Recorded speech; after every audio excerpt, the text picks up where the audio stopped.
Halo, jumpa lagi dengan saya Suwacar, tentunya tetap di Klinik Suwacar. Tanpa terasa kita sudah masuk di bulan Agustus, bulan yang apa ya? Bulan yang istimewa, bahkan bulan yang sakral bagi bangsa kita karena tepat di 17 Agustus nanti kita akan memperingati kemerdekaan kita. Kita akan memperingati proklamasi kemerdekaan kita. Pada saat itu kita menyatakan, kita mendeklar pada seluruh dunia bahwa bangsa Indonesia ini adalah bangsa yang merdeka. Nah, tentu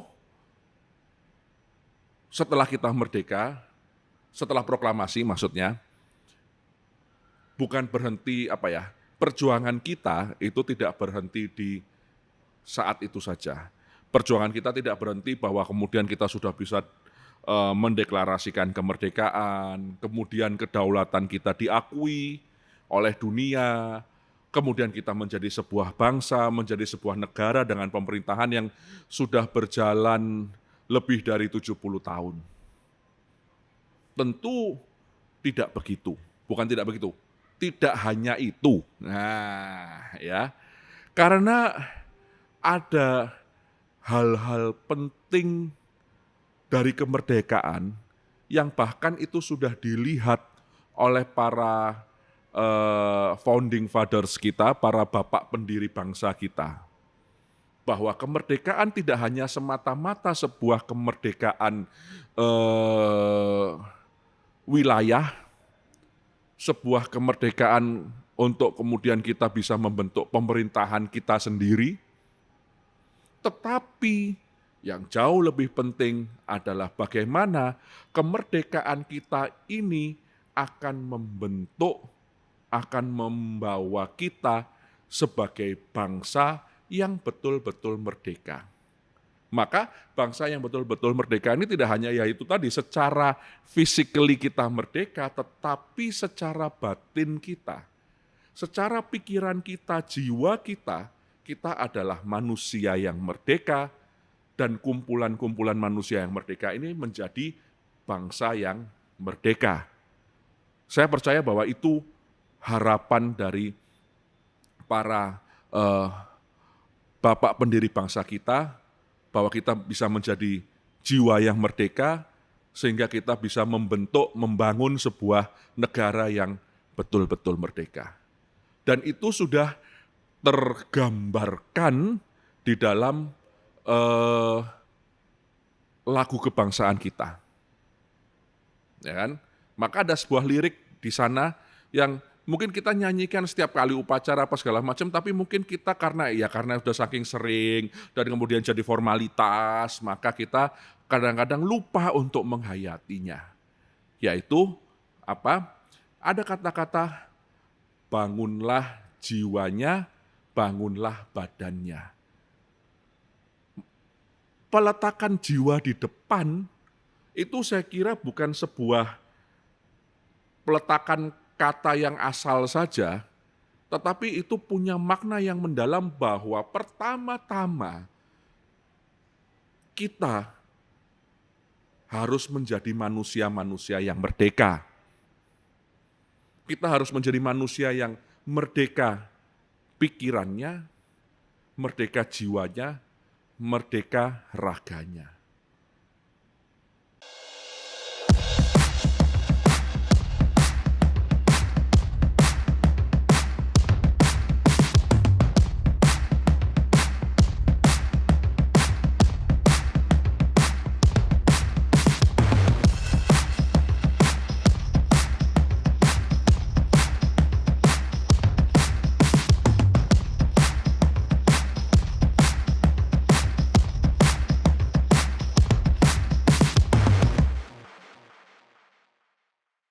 Kita sudah mencapai kemerdekaan raga.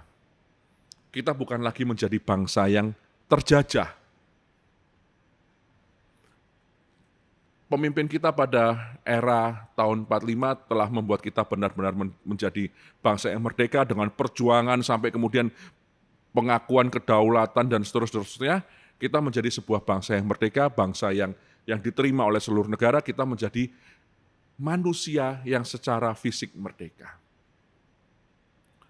Perjuangan berikutnya adalah kita era reformasi, kita berjuang agar kemudian kita bisa menjadi manusia-manusia yang merdeka pikirannya.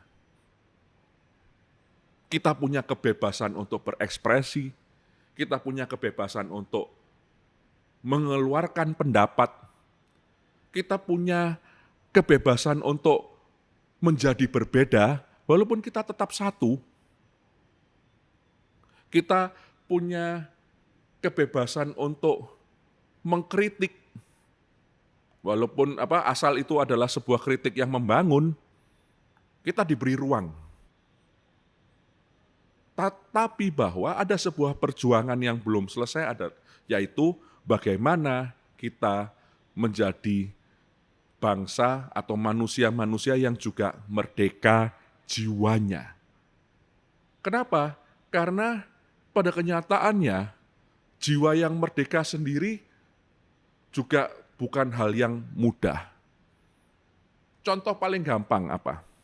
Saya selalu bilang, kita ini punya penyakit turunan sejak zaman penjajahan, yaitu apa? Istilah saya itu adalah mentalitas inlander. Ya kan? Mental pribumi. Maksudnya apa? Mentalitas inlander atau mental pribumi itu apa? Kita selalu tidak percaya dengan hal-hal yang berasal dari luar. Tidak pede. Paling gampang, kalau ada orang luar negeri, orang-orang model bule datang, diajak ngobrol, udah mulai dorong-dorongan, terus kok naik. Gak ada yang pede ngomong. Oh, bahasa Inggrisku jelek, aku gak bisa ngomong. Lah padahal bulenya ya bule orang Rusia, ngomong Inggrisnya ya juga lebih jelek dari kita. Ya kan dia juga bukan orang Inggris, juga bukan dari negara-negara yang berbahasa Inggris, misalnya seperti Australia, Amerika, kayak gitu kan. Bahasa Inggrisnya juga gak, tapi kita udah gak pede. Kita harus bingung, dorong-dorongan. Kalau kemudian orang bule yang ngomong, iya. Perusahaan yang mimpin orang bule, wah begitu orang bulenya ngomong, bosnya ngomong, wah langsung kita semua nurut. Kalau bosnya bangsa sendiri, diilok-ilok no. Itu contoh-contoh mentalitas inlander. Kalau ngelihat barang-barang buatan luar negeri, wah terkagum-kagum. Wow. Tapi kalau kemudian barang-barang dari kita sendiri, hasil budaya kita sendiri diilok-ilok no, kampungan, norak. Ya kan? Wah kalau musik jazz disubyo-subyo, musik dangdut dihina-hina. Saya juga bukan kemudian gini karena saya pro dangdut, enggak, saya pecinta jazz. Tapi kita juga proporsional dong, gitu kan. Enggak perlu, itu bukan sesuatu apple to apple yang dibandingkan. Tapi kan kenyataannya begitu, sesuatu yang dari luar negeri, wah pasti bagus. Wah pasti kita sanjung-sanjung. Kalau ini kemudian produk-produk branded luar negeri, wah rebutan kita beli. Harganya nggak masuk akal, kita beli juga. Tapi kalau kemudian ini adalah produk-produk lokal yang secara kualitas tidak kalah dengan branded luar negeri, tapi kemudian kita susah untuk menghargai. Saya banyak bertemu teman-teman artisan, pembuat produk kulit, pembuat perhiasan, pembuat batik, tekstil dan segala macam, desainer lokal yang luar biasa hasil karyanya. Saya mengkoleksinya dengan betul-betul sebuah saya berkesempatan untuk mengkoleksi karya-karya mereka itu dengan sebuah kebanggaan. Tetapi tidak banyak yang bangga. Kita lebih bangga dengan produk-produk dari luar. Bukannya saya anti luar negeri, ya enggak juga, santai aja, boleh juga. Contohnya misalnya kalau saya harus jujur, saya itu untuk sepatu, saya itu fanatik buatan Jerman. Dah wes. Dalam hal sepatu, saya tidak nasionalis. Saya pernah diwawancara untuk cangklong rokok, semua cangklong saya nggak ada yang produk lokal, buatan luar negeri semua, nggak nasionalis juga. Tetapi ada ya yang biasa aja lah gitu loh. Saya memilih itu bukan karena kemudian, wah pasti luar negeri, pasti enggak. Ya kebetulan itu produk yang cocok buat saya. Tapi ada juga produk-produk lokal yang saya pakai. Kita melihatnya hanya karena segi kualitas saja. Tetapi ketika kemudian kita mulai melihat dengan ketimpangan seperti itu, disitulah kemudian kita menjadi mental inlander tadi. Maka perjuangan kita belum selesai. Maka apa yang diharapkan oleh founding fathers kita, para bapak-bapak pendiri bangsa ini, bahwa kita menjadi pribadi-pribadi, manusia-manusia Indonesia yang tidak hanya merdeka raganya, merdeka pikirannya, tapi terutama merdeka jiwanya. Maka mari kita terus berjuang, kita terus membangkitkan kebanggaan kita sebagai negara yang luar biasa, sebagai bangsa yang besar, sebagai negara bangsa yang punya kebudayaan yang luar biasa, hasil-hasil budaya yang luar biasa. Dan kalau kita ngomong budaya, ini budaya beda dengan kesenian dan segala macam. Ya kalau kita ngomong budaya nanti tari-tarian lah, apa upacara adat.